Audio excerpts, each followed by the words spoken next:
thanks for the opportunity to, thanks for the opportunity to present something here. Still jet lag. Woke up very early this morning, so still kind of sleepy, I guess. Beg your pardon? Yeah. I'm not a mic person. I like walking around, kind of helps me interact a little better, but that's okay. That's okay. So, I am a very conflicted person, as you can make out. Okay, so let's talk about situations. So my talk is about antibiotic use. How do we choose antibiotics empiric and how do we choose antibiotic targeted? A whole workshop all by itself. So I'm going to try and see how we can make this as much fun as possible in the time that we have.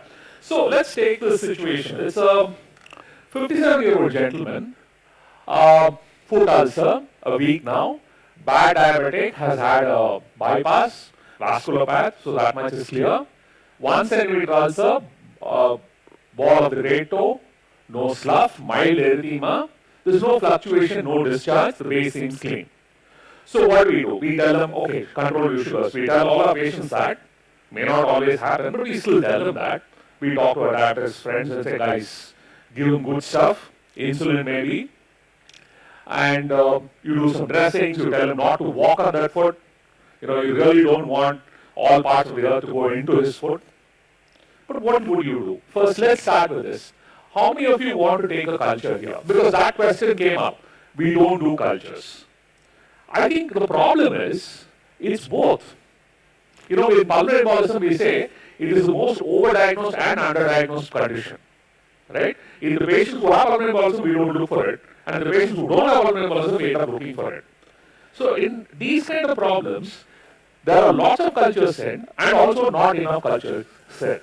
So let's ask this question. How many of you would want to send a culture for this patient? Show of hands. Okay, so what kind of cultures? How many of you would stay? See, this guy is sitting in your OP. This is not a patient in the ICU, this is not a patient in the ER. This guy is sitting in your OP and is showing you this foot. How many of you would like to take a swab? Hands up. Okay. How many of you would like to try an aspirator, take a syringe and needle and try aspirating something? Okay. How many of you would like to scrape something and then send some tissue culture? Okay. Let me rephrase. How many of you actually do that? Not want to. Okay. So some parts of the question paper have been leaked out. All right. How many of you don't want to do a culture in this setting? Okay, interesting. We'll talk about that. Okay, now, let's say you may not have sent a culture. The next question is, do you, should you, or so, and so what antibiotic do you want to give? Okay, how many of you would want to give this guy an antibiotic? Show of hands. How many of you don't want to give an antibiotic? Okay, so William Osler said, what separates man from other animals? Anybody? No, not really. What separates man from other animals? Is his desire to take medications. He's wrong. Have you ever seen anybody go to a pharmacy and say, I think I'm developing cancer, give me cancer medicines? No. Have you ever seen him saying, I think my blood pressure is high, give me blood pressure medicines? No. The only thing goes to a pharmacy, at least in this part of the world, and ask for is antibiotics. So I would rephrase, I would correct Osler. I'm not probably big enough to do that, but I'm going to do that anyway. The only thing that separates man from other animals is his or her desire to take antibiotics. Anybody disagree? No. Okay. Let's have another show of hands. How many of you had at least one course of antibiotics in the last 1 year? Man, I see a lot of very sick people. Please stop killing yourself. Oh no, I'm serious. My 13-year-old daughter has had 2 courses of antibiotics in her life. My 8-year-old has 1 course of antibiotics in her life. If you are taking more than that, there is something very seriously wrong with you. Please stop loving antibiotics like this. This is a misplaced love. It will come back to bite you in the backside very badly. Okay. So, now that we have decided some of us want to give an antibiotic, I'm not giving you all this because there's no way we can include every antibiotic possible. right? So I put an amoxiclav. How many of you like amoxiclav? Okay, how many of you like Cipro? Okay, for those of you who like Cipro, newsflash, if you are having chicken for lunch today, you will get your daily dose of Cipro. India's #1 consumer of Cipro is the poultry industry. So don't worry about Cipro. You want your Cipro, just have chicken for lunch. You got your Cipro. You don't need to go buy Cipro. Why are you wasting money? Clindamycin. We don't like clindamycin. It's old drug. Doxycycline. That's a scrub typhus medicine. No. Linezolid. We love linezolid, don't we? Nobody likes. Oh my God. Okay.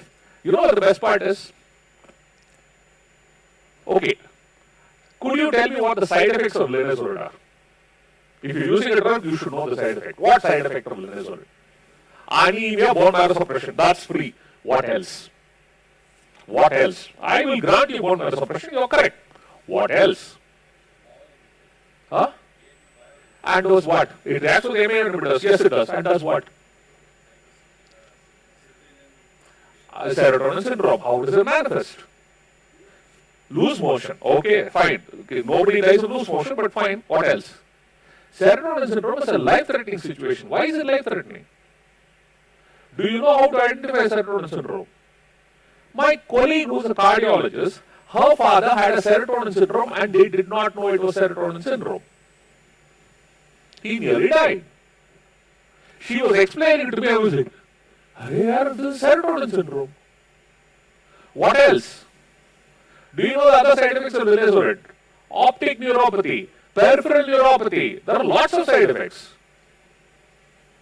It is a horrible drug. I wouldn't give it to my dog. I don't have a dog, but if I had a dog, I wouldn't give it to my dog. I'm not saying it's a useless drug. It has benefit. I use it for my multi-drug resistant TB. But the discontinuation rates are about 33%.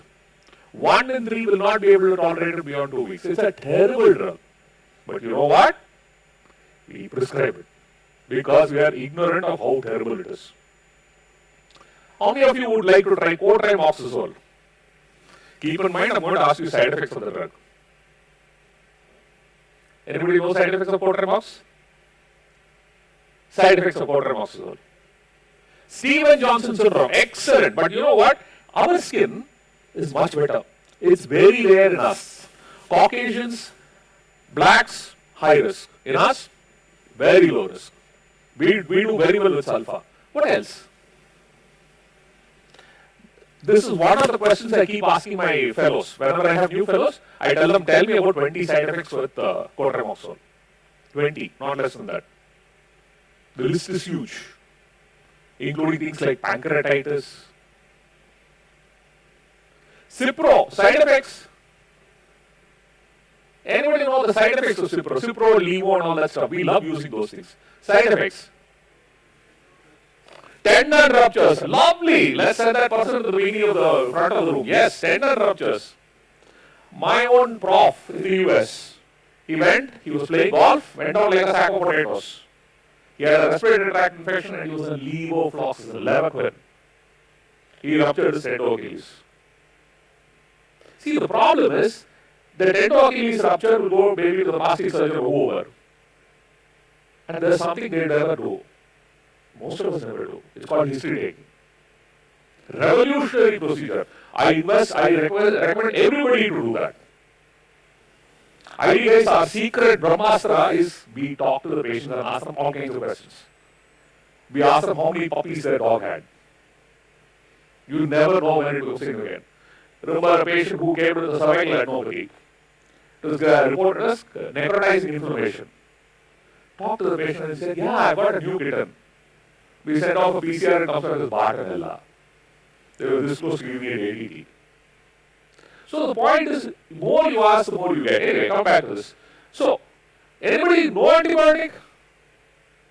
Okay. Right. So, let's fast forward this. Let's say culture has been done. And the culture comes back as Staph aureus. Dr. Swaminathan is obviously automatically excluded from this. I will explain that since it's resistant to cefoxitin, we will call it MRSA. She pointed out something very valid. Be careful about where you send your cultures to. Not all labs report very nicely. I have seen Klebsiella being reported as resistant to linezolid, vancomycin, and teicoplanin. In which world was it ever susceptible? That doesn't tell me much about Klebsiella, but it tells me I should never send samples to that lab. Because this is garbage. Right? Okay. So, what do? Before we go there, the first question is, what is the diagnosis? Diabetic foot ulcer, the classification. So the classification is, what grade is this? This is grade 1. Grade 1. Grade 1, clean ulcer. What is the recommendation? Leave it alone. Of course, sugar control, and leave it alone from the antibiotic point of view. Sugar control, offloading, footwear and things like that, dressings, monitoring, follow-up. You know what is missing? Antibiotic. Do you know why it's missing? Because you're killing the patient. Don't do that. Right? Do not give antibiotics for a simple, clean wound. Right? You look at other things. How bad is the neuropathy? How bad is the vasculopathy? Look at all of that. See all those things which need to be corrected and fix it. This does not need an antibiotic. You're not going to do any favors by giving an antibiotic. And that's important. It's good to know that. Obviously, the lower down you go, the more important the antibiotic becomes. In addition to other measures, whether it's debridement, surgery, offloading, all those things, yes. You have to go. It's good to classify it. So, if you classify it, you automatically start thinking about what all comes under that classification. I like scoring systems. I like classification because we don't deviate from the quality of care if we put it down properly. It's like how we put it at HIV. We don't write HIV. We put it in as CDC, C3 or something like that. It tells me where the patient is. HIV is a big spectrum. Now, where is he? Is he good CD4 doing well, or is he AIDS? They are not the same patient. So I think that helps classify. Okay. So the usual questions are, so these are the questions. Are these questions helpful in assessing a patient? Is it useful to know if there are local and systemic manifestations when you're looking at diabetic foot ulcer? Yes, no. Thumbs up, thumbs down. Thumbs up. Oh, okay. Is there a role for biomarkers when you're not sure about the clinical staging? Thumbs up, thumbs down. Thumbs up. Okay, we'll see. Foot temperature assessment. Is it useful having foot temperature assessment? Thumbs up, thumbs down. Okay, we'll see. Quantitative microbial analysis. Okay. Molecular tests. Okay. So what does the international guidelines say? Local and systemic markers. Yes. See, basically it says trust your clinical judgment. You need microbiology, but the decision to treat is not dependent on microbiology. Decision of what to treat depends on the culture. But if you've already decided you don't need treatment, don't send cultures. And do you know the right place to put the swab? What is the right thing to do with the swab? You file it in the circular file. How many of you are aware of the circular file? Nobody knows what the circular file is? You know those round things you press and it opens like that? Loudly. Dustbin, I know. We call it circular file. You put it in the circular file. Take all your swab sticks and put it in the circular file. It is trash. It tells me nothing. Please send a syringe with pus or some tissue, debride and send it. The best thing you can do with a swab stick is throw it away. Some people do wonderful things with swab sticks. They use it to clean their ears, maybe. ENT guys say that's a bad thing. But whatever. Throw it away. Please don't send it to the lab. You're not doing anybody any favors doing that. All right. So this is what the international guidelines are. All right.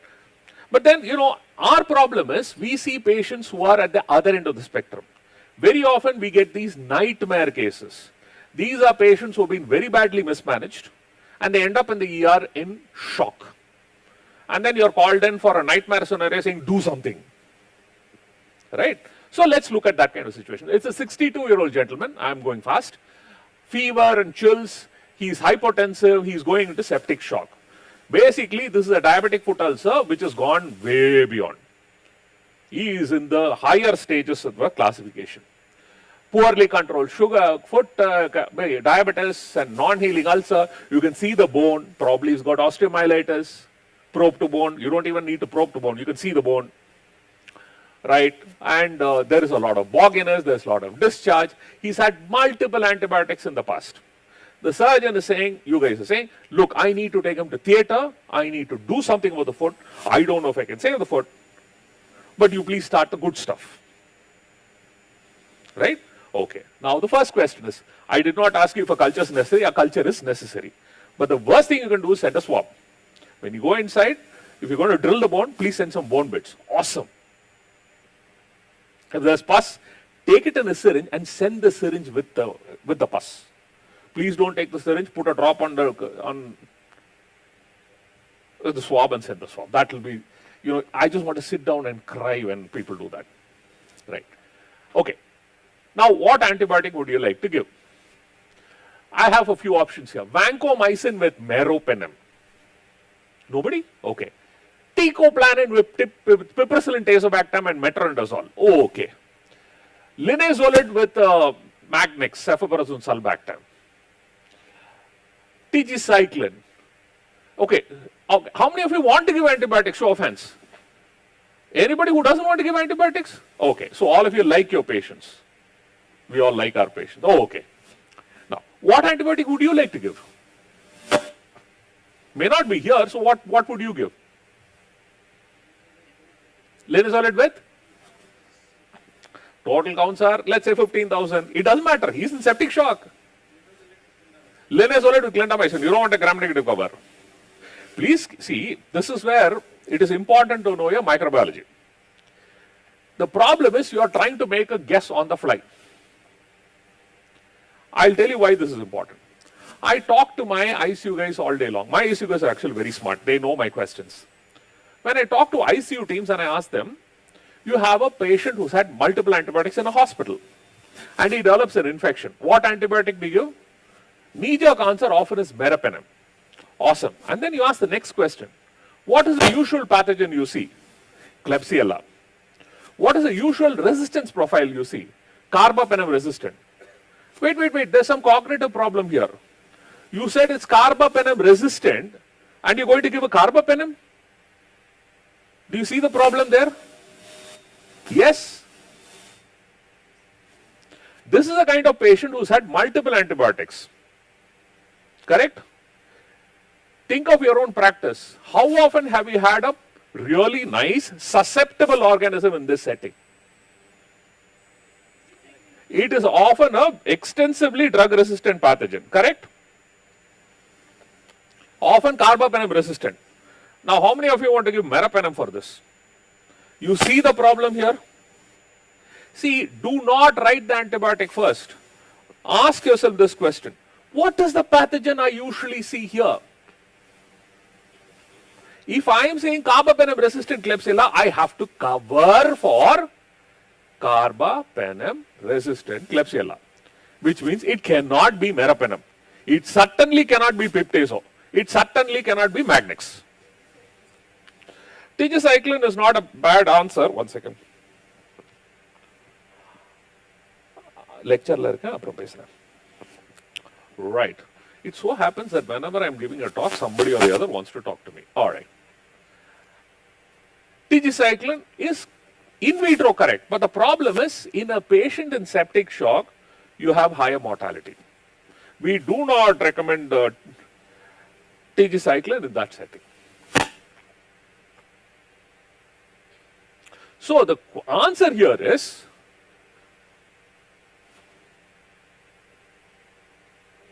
no call ID. Let me put it like this. Ask for help. Why do you want to lift Everest all by yourself? See, when I introduced the concept of clinical pharmacists to my ICU guys, I told them, your job is to do intensive care work. If you are doing drug dosing assessment, interactions and whatnot, you are diluting your work. Why do you want to move away from your core area? Do what you do best. Offshore the rest of it to somebody else. Let them help you. The idea is to get resources or tap resources who can help you do better. Not try and move all mountains by yourself.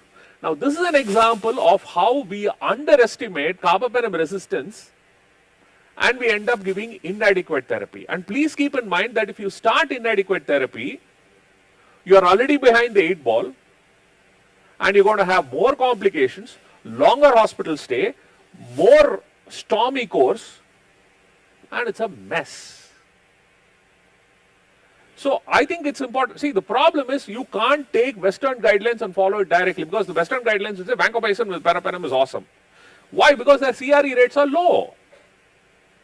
In our country, this is the kind of patient who's going to come from the community with CRE. Got it? You don't have to take my word for it. The next few patients that you see who come into the ER with lots of antibiotic use in the community and come in, you see what organisms it's growing. Are you seeing CROs? Yes. How many of you are seeing carbapenem resistant organisms? There you go. So it tells you a lot. See, the point is you may not have thought about this. I'm just requesting that you think about this before you make a decision. So this is what happened. It turned out to be ertapenem resistant Klebsiella, and in this case, if it's ertapenem resistant, that's a CRE, carbapenem resistant enterobacterial. And the recommendation for that would be a newer BL-BLI like ceftazidime-avibactam based therapy. So this turned out to be a metallo-beta-lactamase producing carbapenem Klebsiella, and in which case we had to give ceftaz-AV with astronam with metronidazole because this doesn't have anaerobic cover. Oh, fun days. But the problem is it is getting more and more complicated. I'm done. E. coli is slightly different. Pseudomonas is very different. Acinetobacter is pure hell. But the good news is we have a new drug coming out. Wokhart, I think Sachin Bhagwat will be talking after this. He's probably going to be talking either about levonorepinephrine or ceftriaxone. We just now finished. We had a post-trauma case with CRAB meningitis, carbapenem resistant Acinetobacter meningitis, which we successfully treated with ceftriaxone. So we have new drugs, but the question is, how do you use it?